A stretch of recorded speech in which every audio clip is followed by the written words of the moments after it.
तिरुवरूर का नाम आते ही ज्यादातर लोगों को सबसे पहले त्यागराज मंदिर याद आता है। लेकिन उसी पवित्र भूमि पर शांत नहीं बल्कि कंपन के साथ खड़ी एक शक्ति भी है। वो है नरसिंह, उग्रता का सन्निधि। हम जानते हैं कि नरसिंह भगवान विष्णु का अवतार है, अन्याय का विनाश कर भक्त की रक्षा करने के लिए प्रकट हुए।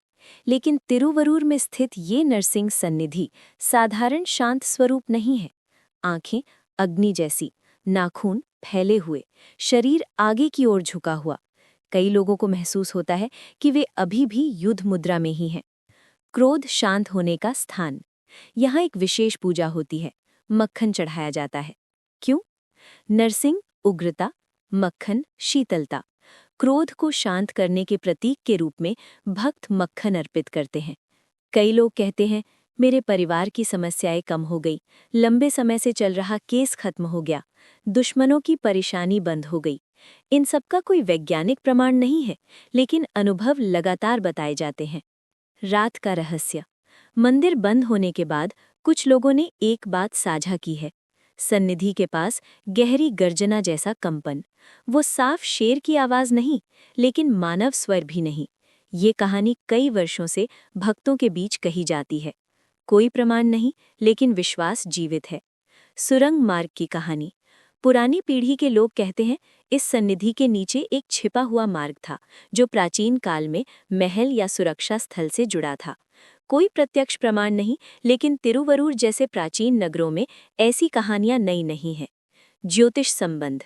शनि, राहु, केतु से जुड़ी समस्याओं से परेशान लोग यहाँ आकर पूजा करते हैं। भीतर का डर कम हो जाता है, ऐसा कई लोग मानते हैं। क्या ये दैवी शक्ति है या मनःस्थिति का परिवर्तन? आप जिस दृष्टिकोण से देखेंगे, उत्तर वही होगा। अंतिम विचार। क्या नरसिंह सिर्फ एक पौराणिक कथा है या अन्याय के विरुद्ध एक चेतावनी की शक्ति का प्रतीक? तिरुवरूर में क्या वे अभी भी जागृत हैं? यदि आप उस सन्निधि में जाकर उन अग्नि जैसी आंखों में सीधा देखें, तो क्या वो केवल एक मूर्ति है या आपको भीतर तक पढ़ लेने वाली शक्ति? उस अनुभव का निर्णय आपको स्वयं करना होगा। सन्निधि में खड़े होकर 1 मिनट आंखें बंद करके देखिए। वहां एक अलग सा दबाव महसूस होगा। क्या वो डर है या शक्ति का कंपन? कई भक्त एक अनुभव बताते हैं, नरसिंह को देखते ही मेरे भीतर छिपा हुआ क्रोध बाहर आ गया। अर्थात ये स्थान केवल बाहरी शत्रुओं को नहीं, भीतर के अहंकार को भी चुनौती देता है। पुराने लोग एक चेतावनी देते हैं, नरसिंह सन्निधि में झूठी कसम नहीं खानी चाहिए। कुछ लोगों ने वहां खड़े होकर मैंने कोई गलती नहीं की ऐसी कसम खाई और बाद में उनका झूठ उजागर हुआ।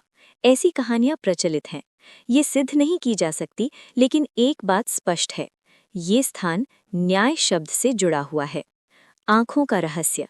यदि आप इस नरसिंह प्रतिमा की आंखों को ध्यान से देखें तो समझ आएगा। वो सीधे आपकी ओर देखती हुई प्रतीत होती हैं। आप किसी भी कोने में खड़े हों, ऐसा लगता है जैसे वो दृष्टि आपका पीछा कर रही हो। क्या ये शिल्प कला की उत्कृष्टता है या भक्ति की मानसिक अनुभूति? लेकिन उन आंखों को देखने के बाद कई लोग कहते हैं, मुझे खुद लगने लगा कि मैं क्या गलत कर रहा हूँ। दीपक का चमत्कार। कुछ लोग एक और अनुभव बताते हैं, सन्निधि में जलाया गया दीपक कभी-कभी बिना हवा के भी हिलता है। क्या वो सिर्फ वायु प्रवाह है या उग्र शक्ति का संकेत?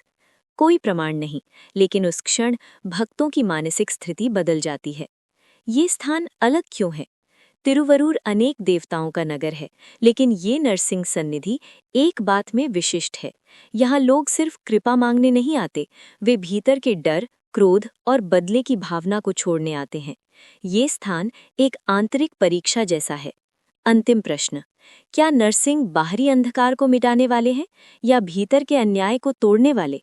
तिरुवरूर में क्या वे सिर्फ एक मूर्ति हैं या आपको ईमानदारी से जीने की चेतावनी देने वाली शक्ति? वहां जाकर एक बार सीधा खड़े होकर देखिए। यदि वे आंखें आपको भेद दें, तो क्या वो भय है या सत्य का सामना करने का क्षण? उत्तर आपकी अंतरात्मा देगी। उस सन्निधि में मिनट घंटे जैसे लगते हैं। समय बदलने का अनुभव।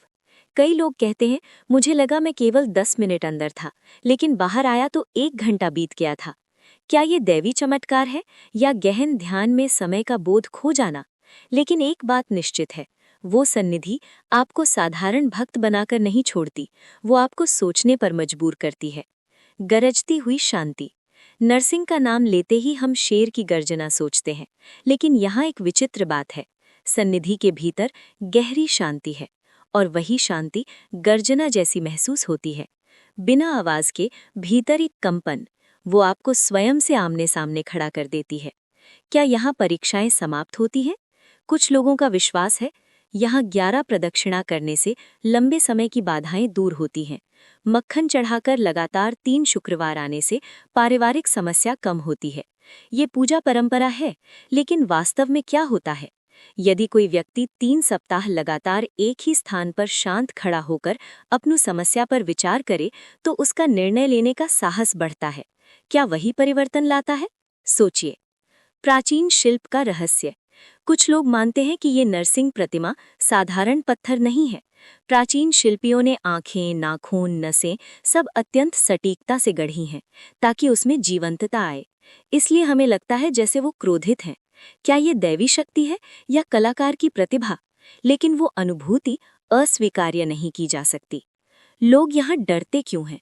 इस सन्निधि में भक्ति है, लेकिन थोड़ा भय भी है। क्यों? क्योंकि लोग मानते हैं कि नरसिंह अन्याय सहन नहीं करते। इसलिए यहाँ कई लोग केवल एक ही प्रार्थना करते हैं, मेरा मन ईमानदार रहे। ये बड़ी प्रार्थना है। अंतिम चिंतन।